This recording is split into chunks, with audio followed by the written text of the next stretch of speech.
Kucing Oyen ini mengganggu anak elang. Dia mengambil bulunya untuk menjadi hiasan motornya. Kemudian ibu elang pun marah, kemudian membalaskan dendamnya kepada kucing Oyen dan mengambil bulu kucing Oyen untuk menjadikan baju anak elang.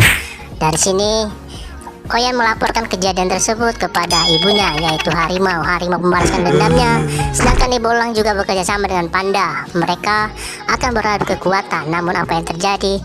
Ternyata panda itu bersekongkol dengan ibunya Oyen. Nah, dari sini tentu saja ibu elang menjadi kalah. Ia pun tersiksa dan pertandingan ini dimenangkan oleh